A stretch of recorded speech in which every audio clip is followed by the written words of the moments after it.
color living on poverty wages.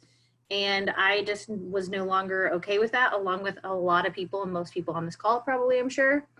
And so I think we really wanted to start shifting the conversation around pursuing public investment.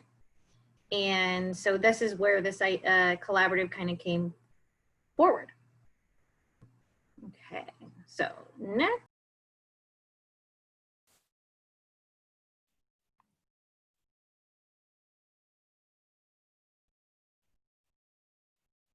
I think you're muted or something, or you're, yeah. Oh, sorry. So here are the members: Clark Fox Policy Institute, IFF, Ready by 21, Skip NV, Southside Early Childhood Center, Urban Sprouts Child Development Center, We Power for Ferguson.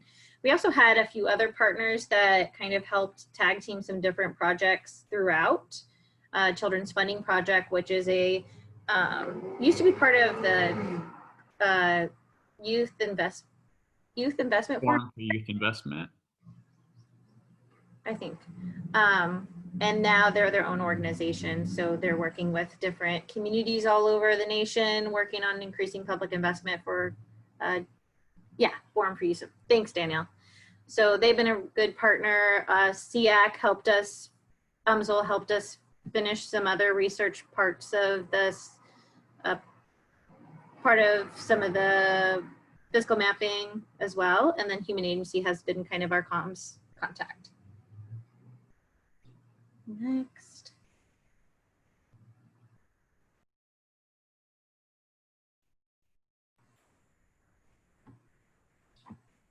Can we go forward? Thanks.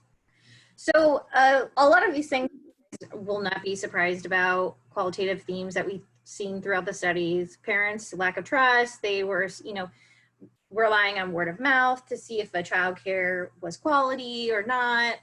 They want quality. There's a lack of accessible and affordable options for sure. I am one of those parents. I have a 1-year-old and I work at Southside. Although I do get a discount for working there, it is still very pricey and expensive. And many of my friends with children are just, going broke trying to pay for high quality care. And then with providers, obviously here are a list of different things that they're going through at the same time.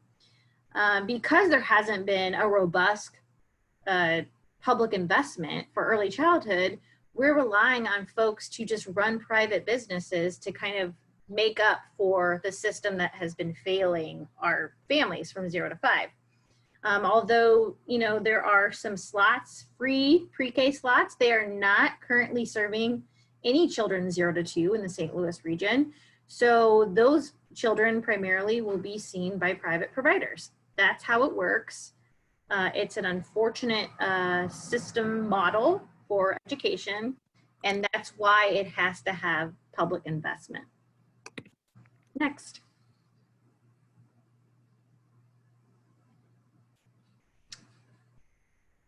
So from the report, we pulled out 5 different recommendations for moving forward: strengthening the EC workforce, increasing access to subsidized care, making quality a priority, coordinate across the board, and prioritizing equity.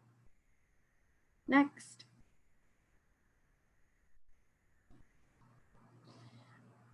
Can we go forward 2 slides? 2 slides. Yeah. Go to the fiscal map. One more?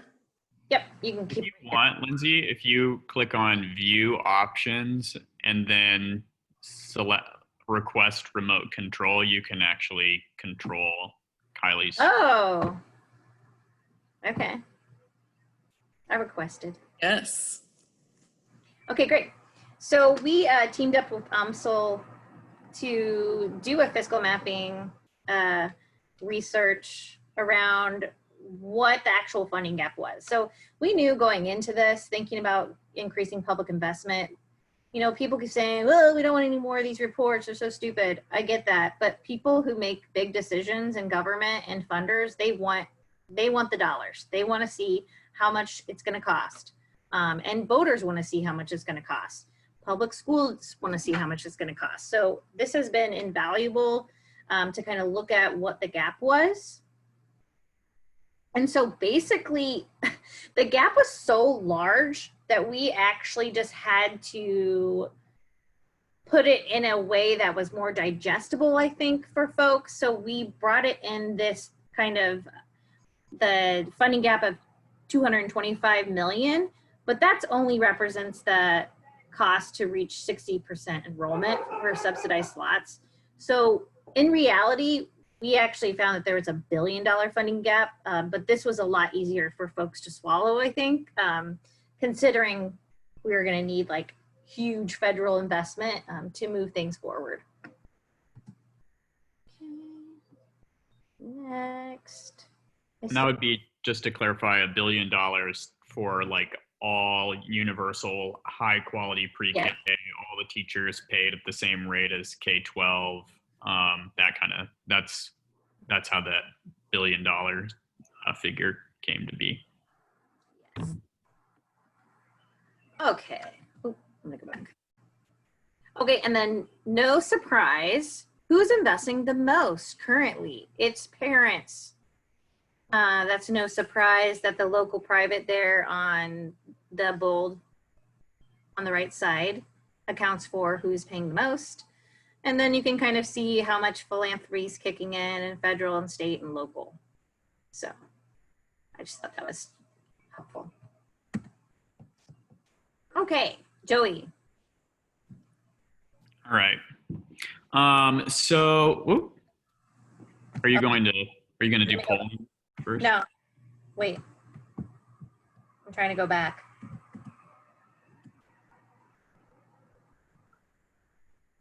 Joey, you requested, and I'm trying to approve, but it seems that when I. That's okay. I think Lindsey can just get it. Okay. So I'm Joey Saunders with We Power, which is a racial equity systems change focused organization that is really looking at creating systems change, primarily right now in education and economic systems, although our scope does kind of go out to health and justice systems as well.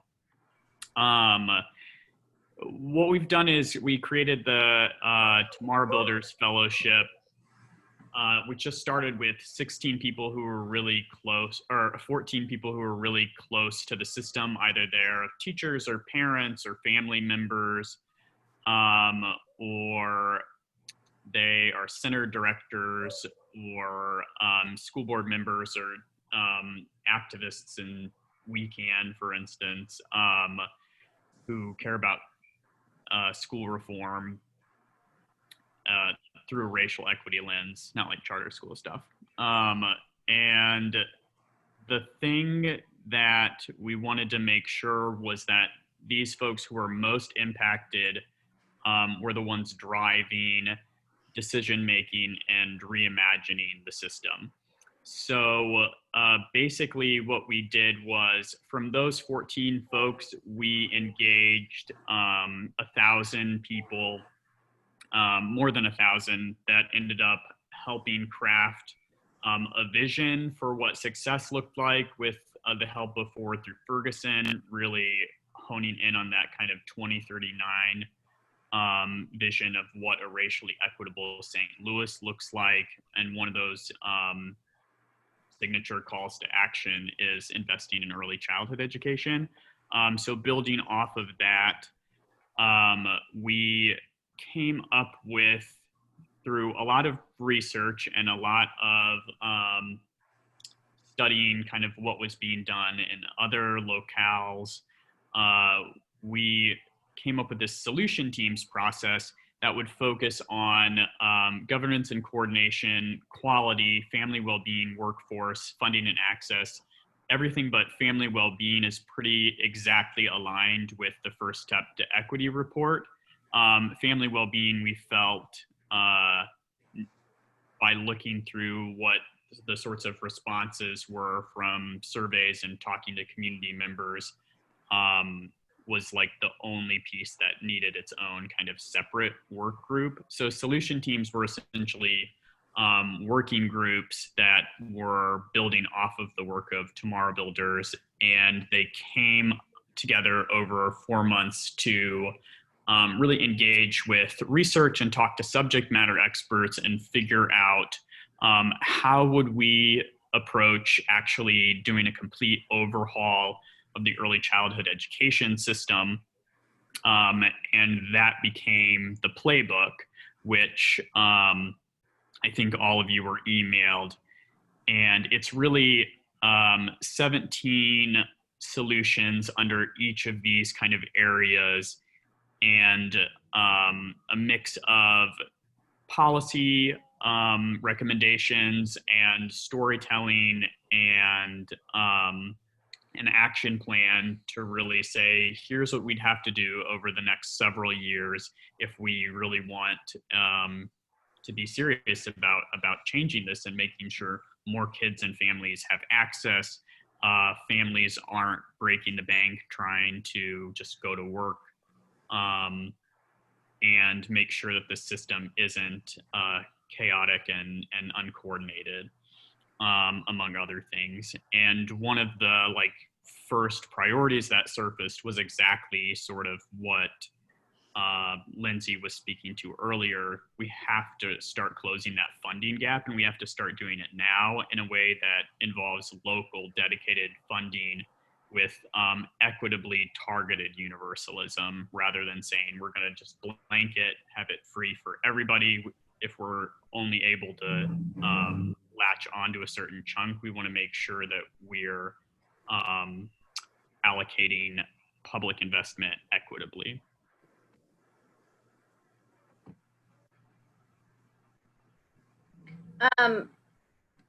Joey? Yeah. Okay. Sorry, I didn't know. I'm on Kylie's screen and I didn't know if it was muted or what. No, that's okay. No, that's great. And so I think that kind of sums up a lot of what this collaborative has been up to the past year. How long has it been, Joey? Like a year? I don't know. Time has no meaning anymore, I feel like. Yeah, it's been over a year because the Tomorrow Builders came together in March, but I think I started harassing you before the fellowship, way before the fellowship started. So that would have been 2018, of some September 2018, probably, something like that.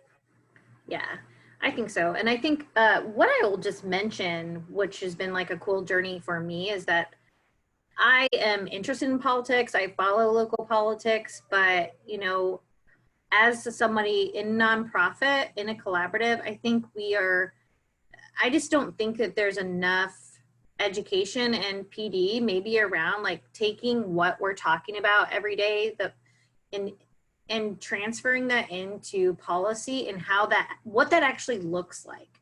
I think we can talk all day and people will say it's the keys policy change. Nobody teaches you how you actually go about making real policy changes and all the connections that you need to have with local officials, all of the different moving parts. So that for me has been really awesome. And working with a political consultant to really understand the landscape and how research and polling and all of those things come together. So we did have a chance to do some polling, which was really cool, and kind of had different groups. We broke it up between city and county voters. And so obviously most people support an initiative like this. We also had some focus groups that were really telling as well. Joey, do you have anything you want to add here around polling? Just that we did it before the pandemic. So now I feel like, if anything, the need for early childhood education is more underlined than ever. Mm-hmm. Yeah, no, for sure. I think, let me go back here. Sorry, I'm using an old PowerPoint. So I think as we moved along within the collaborative, obviously, we decided on how we can start increasing public investment. We looked at a ton of different revenue streams, 22. We had to consult with legal. We had to talk to a ton of different people. We had to kind of pressure test it with different politicians to see like where they were at on different revenue streams, you know. And so finally we landed on a few different ones, one for the city and one for the county. The one for the county is a half-cent sales tax. And I know many of you on here would, you know, gasp at the fact of increasing sales tax because that can be aggressive at times. But I think for us, we wrestled with it for a really long time and then finally came to a place where we, you know, it was one of the only options that we had and it was going to garner us the most money. So that is around 84 million annually if that happens. And so kind of, and then with the city, we have been working with mental health board to increase their property tax levy in the city, and that going to early childhood as well. So kind of all this being said, it's been kind of a full circle. We've started out with research. We've, you know, consulted with the community with a rigorous community engagement process, went back, did some more polling and research and kind of informed around the political process, and then kind of get to the point where we're getting ready to go full steam ahead with campaign and, you know, COVID hit. So Joey, I don't know if you have anything.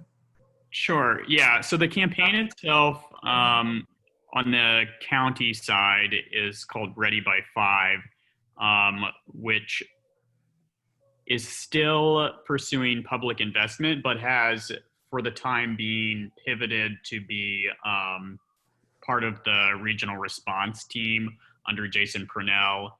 And we're working to make sure that right now, while the election in November is still really important and we're still pursuing that, we have not just demand letter, but also a pretty robust collection of resources that and kind of activities that, unless you're an ECE provider, you might not see going on, which is just a lot of different kind of peer-to-peer mutual aid network kind of stuff going on, and Zoom calls to get a little more clarity and support, and financial resources and different things like that, mini grants. So there's a lot going on under Ready by 5, aside from just this ballot initiative, but that is and was kind of like its main goal. We only were able to collect signatures for one day, but on just that one day, before COVID and everything happened, on just that one day, it was really just like myself, Gloria Nolan, who's one of the Tomorrow Builders, and like maybe 14 other volunteers got I think about 1,000 signatures. So people, it's clear, are really hungry for change, and for investment in our children. But right now, what we're seeing is those who currently have power and are kind of moaning and groaning about reopening the economy have not necessarily given much credence to the needs of realistically, safely reopening childcare centers, because without them, there's a significant portion of the workforce, as you all know, that just can't get back to work. And then on top of that, they could be potentially hubs for infection, because their kids that young, under 2, really can't wear masks, and a lot of these folks don't have the proper personal protective equipment yet, and or the proper like screening and sanitation supplies and things like that. So all of this to say, providers kind of rallied together and said, we need to do something. What can we do?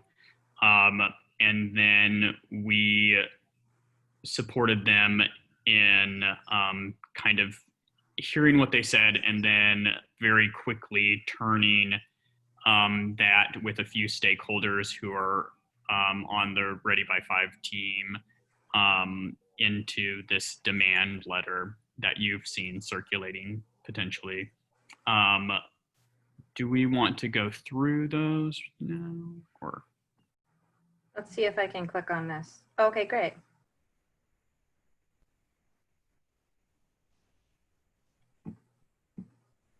So this is kind of like the high-level summary of the demands, but they're really under the same kinds of, they match up well with what the CARES Act funding is supposed to go towards, which is really economic development and health and safety. So Sorry, I'm trying to. asking to earmark 20 million of CARES Act funding. So this would be like one-time short-term infusion of emergency stabilization funds in the county, and then I think 5 million in the city. And then the other piece is having the county council go ahead and place the initiative on the ballot rather than putting anybody at risk trying to signature gather for something that we know people are hungry for. And then some of the other pieces are establishing a council of ECE stakeholders and health experts to really get clear on like what guidance should be and keep giving updates and communication. And then the other pieces are having to do with essentially making sure that there are kind of folks are prepared with personal protective equipment and training on how to properly use that, sanitation supplies and screening supplies with training around how to use those.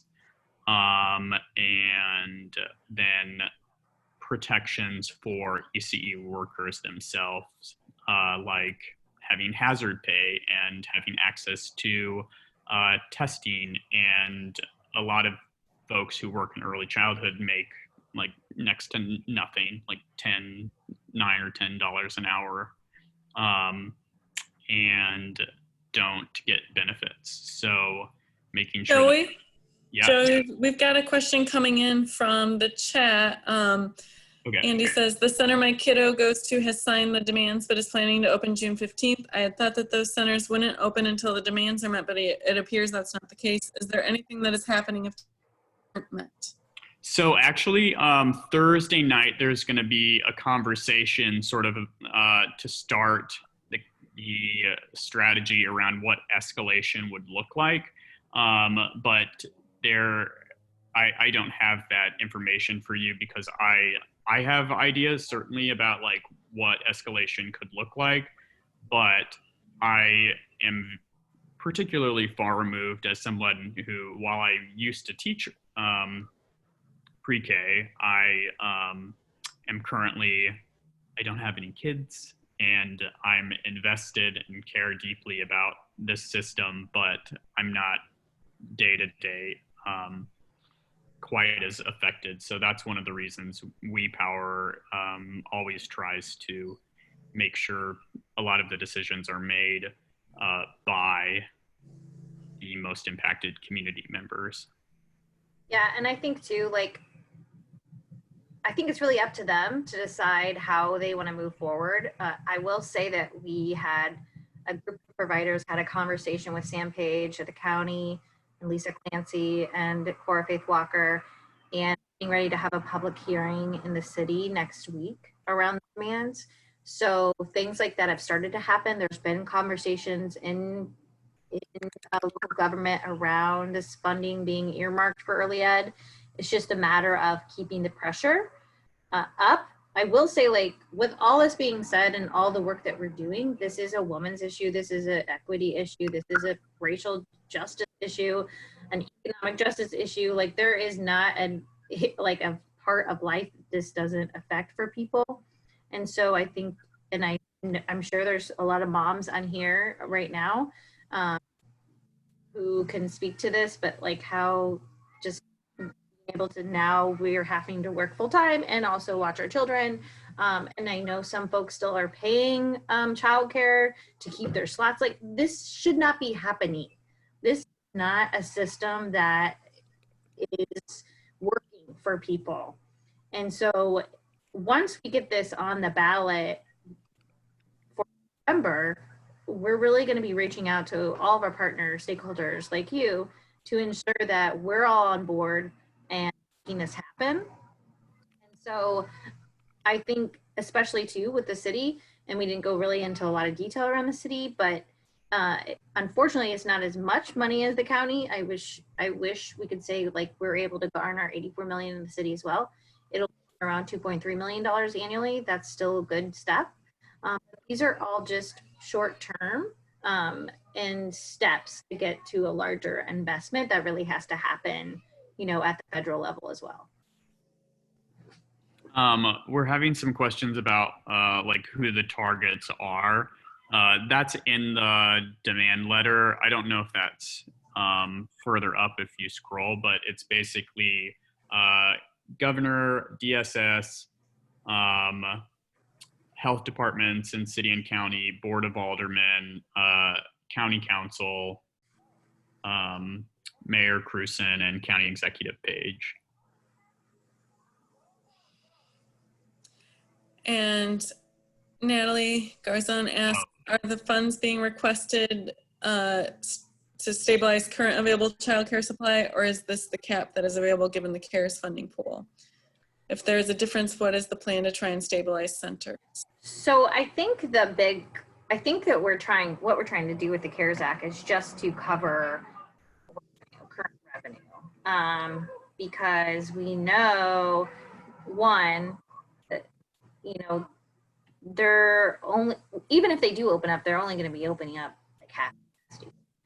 So we're going to want to ensure that folks will even be able to stay open and operating through all of this. I think it's just really just to cover revenue.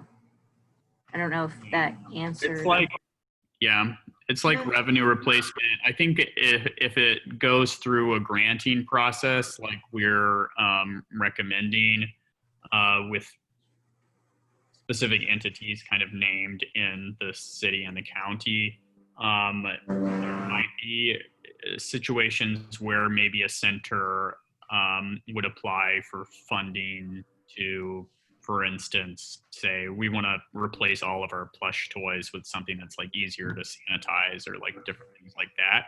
And so in those sorts of like case by case cases, it might be different, but that at the end of the day, it's still the same kind of thing. It's just like relief from costs absorbed from revenue that's being lost, those sorts of things. Just really quickly, that definitely answers my question. I guess I also wanted to better understand if the funding is awarded and handed out to centers, is the expectation that the number of slots available in our community will stabilize, or is even with the funding awarded, is there an anticipation that centers will continue to close and the slots available in 4 months may be smaller in our community than currently available or 3 months ago available? Oh yeah, I would guarantee there's going to be centers that close, even if they, you know, received this, for sure. Right, because if you're looking at there being like hundreds of millions of dollars into funding gap before the pandemic, if we had established like last November somehow the public funding stream already, then what we're seeing is in other locations that already have established that, like Denver or San Francisco or Philadelphia or folks like that, like they're poised to weather the storm a lot better. But because we don't have that, this CARES Act is like a quick grab to do the most good that's possible, but it's not going to cover it, totally, but it's absolutely necessary to at least try to maintain like some semblance of sort of hope for the industry. Yeah, and I'll say like centers like Southside, we are still receiving like our Head Start and early Head Start funding, but the Head Start slots only cover like a teensiest little percentage of actual like slots. So most private providers are not getting like a stable amount of funding like Head Start, early Head Start. Lindsey and Joey, I know that a number of our coalitions and partnerships and collaboratives are really focused on incorporating and engaging communities that are most impacted by the issue that they are working on. And I know that you all have done a lot of work on that. Could you, I know, and you talked about it in your slides, but could you say a little bit about what you feel like is the strongest method that you all used to do that? What you felt really like was effective? For engaging most impacted community members? Mm-hmm. Mm-hmm. I feel like as far as just getting them in the door, like the strongest method is really, first off, in recruiting the Tomorrow Builders, like as sort of the base, there was a way that I kind of like weighted things for the selection process. And then once we sort of had those 15 people and they represented like a good group, what we did from there sort of as we broadened the scope over and over again was like making sure that we were always collecting data if we were ever doing like survey gathering or trying to figure out like what kind of people were actually coming to events or responding to requests or emails or things like that, so that we had an idea of if we were like reaching the right people, and if not, we would sort of shift tactics. And then the other piece of it was just lots of like canvassing and phone banking, and using people's interpersonal networks. Like that's always the strongest as far as just getting people engaged and involved, is recruiting the right people to begin with. And then from there, it's almost like a good version of a pyramid scheme, kind of like where you're really sort of snowballing who knows who, and then going out to like the right neighborhoods that you have data on. That's great. That's great. And I really like kind of you were saying like you were constantly checking in to see, you know, who are we reaching? Are we meeting our goals, or who else do we need to reach out to that we aren't hearing from? That's great. Thanks for that.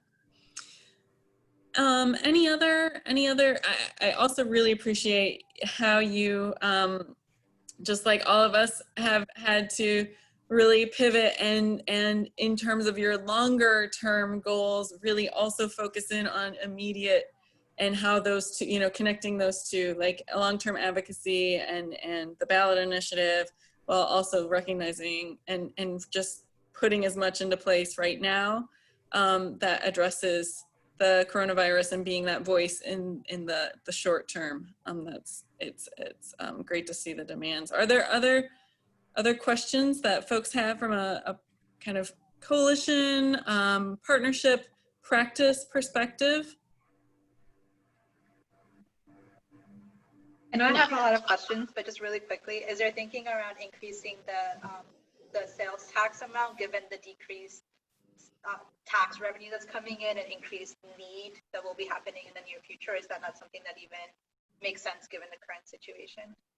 I feel like I've been thinking about that in my mind, but we haven't really talked about it as a group. I don't know if we can go any higher. I don't know. Yeah, that's one. And then I don't think we legally polling. can. Yeah, I don't know. And if we did, then it would, I don't know if people would go for it. If it was higher than a half cent. I think that was, at least for me, my threshold. Well, and that's what the market research turned out, right? That there's kind of a threshold. Is that correct? Right. I mean, that if it's a modest sales tax, like a half cent, then people were, as you saw, like going for it. But we didn't ask like for, I don't think we asked for anything over.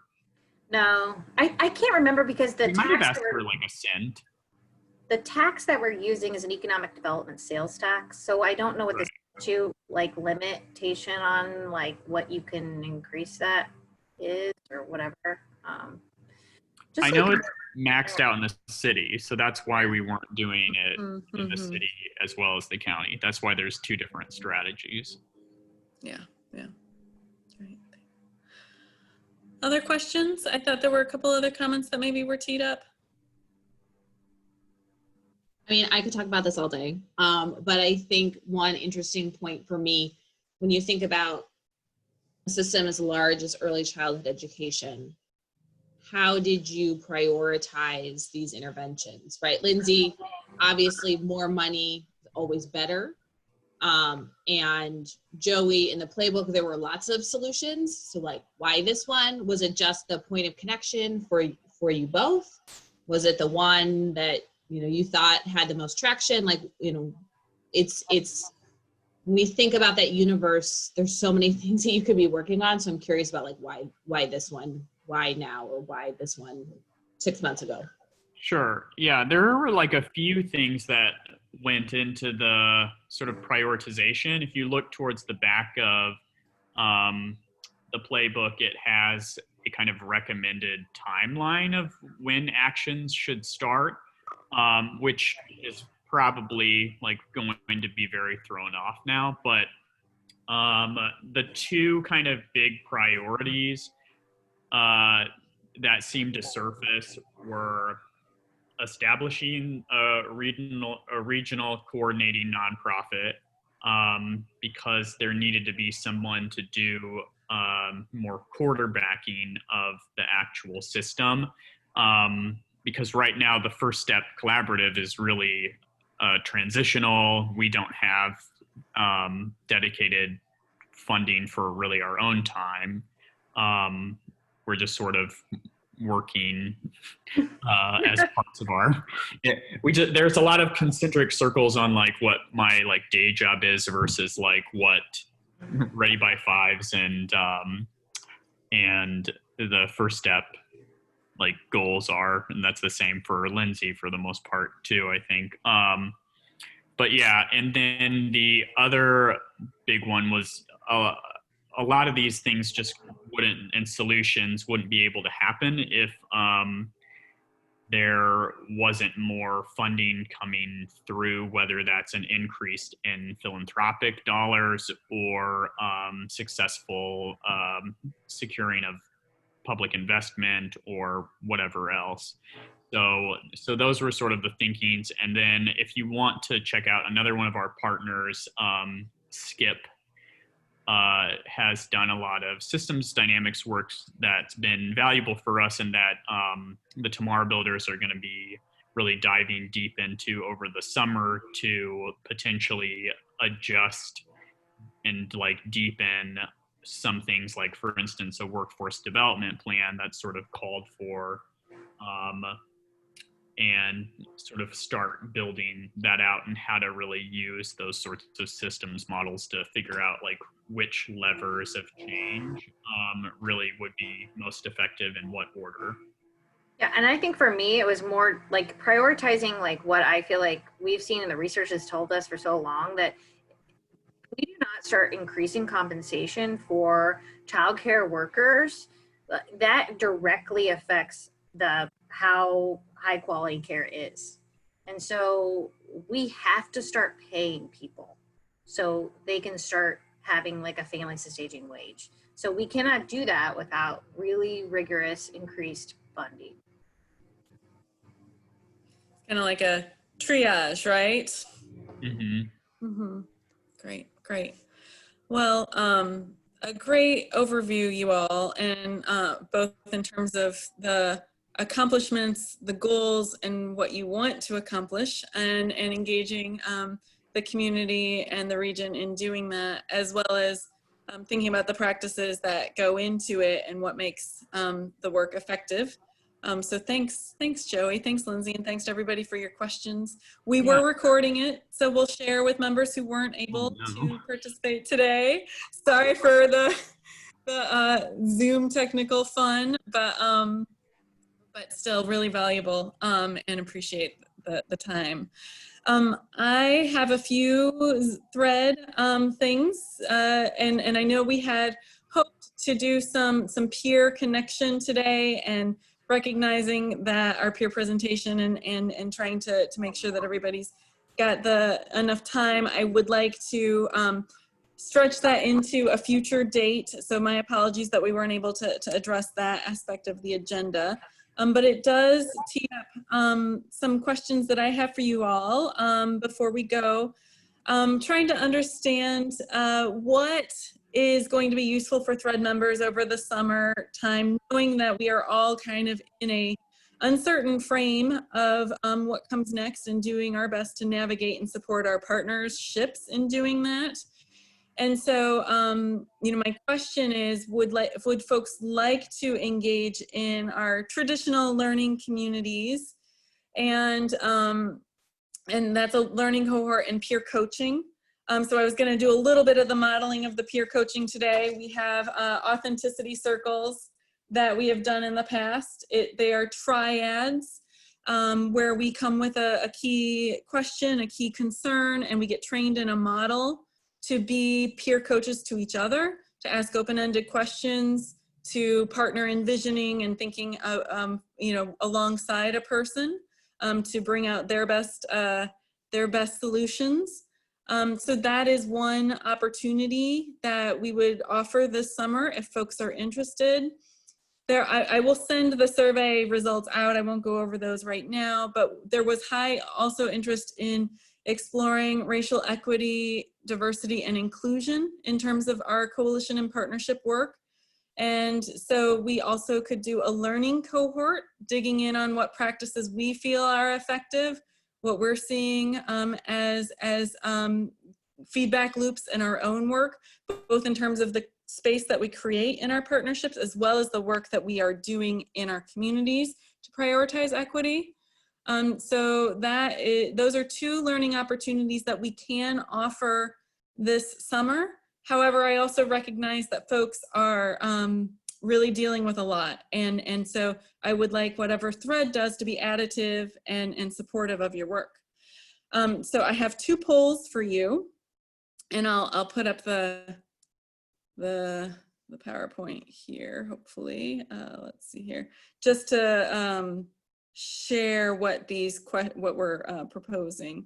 The learning cohorts. And so if you want to just read those, we would be able to draw on some experience in the region, as well as drawing best practices that we might want to capture. Generally, we try to come out with some sort of product in our learning cohort, some sort of reflection of what we've learned together. And we would meet once a month, or to your discretion. Really, this can be shaped by your time and space. But that's one proposal. The other is the peer coaching. Like I said, the authenticity circles, it's a method that we would briefly train you on and then implement. It does require commitments from your triads. So because a stool is only as strong as the three that show up. So I will offer a quick poll, and then we'll get the notes out for the meeting as well. Oh, let me go to the next one. That's a joke, actually. Polling to rate your interest, and this is totally just what you are feeling would be possible. Your interest in a diversity, equity, and inclusion learning cohort, and you're interested in ability in a summer peer coaching opportunity.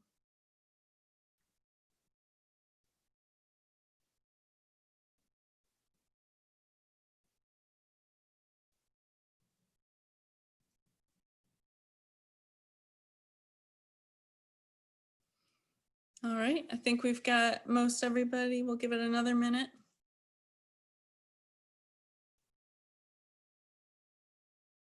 Not minute, you know what I mean.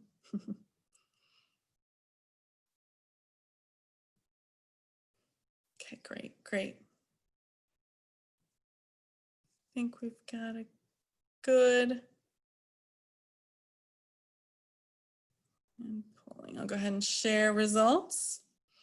So it seems that there's a significant interest in a diversity, equity, and inclusion learning cohort.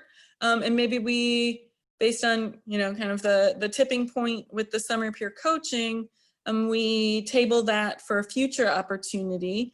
But for our next meeting, that will be something that I would like to incorporate in. So again, sorry we didn't get to it on our agenda. And I know Lindsey and Joey had to hop off, but big thanks to them again. And thanks to you all for your questions, your thoughtfulness today during today's session, and your input for next steps. Did anyone else have any announcements or anything that they wanted to share? I'll get these notes out to folks, but anything before we hop off? Okay, great. Well, there is on the agenda one more request that I have of you all. It is the evaluation, and I will chat that out. Or actually, let me see if I can. It's on your agenda. And let me see if I can chat it out, the link. I should have had that ready to go.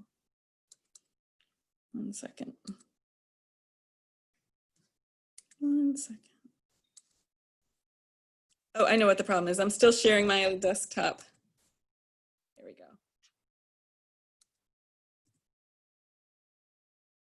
If you could offer your meeting feedback, especially that since this is our first virtual one, and I'll send it out in our meeting follow-up too, but our first virtual meeting, so always learning and always doing our best to figure out the best fit for folks. So welcome your feedback, and thanks again for your time today.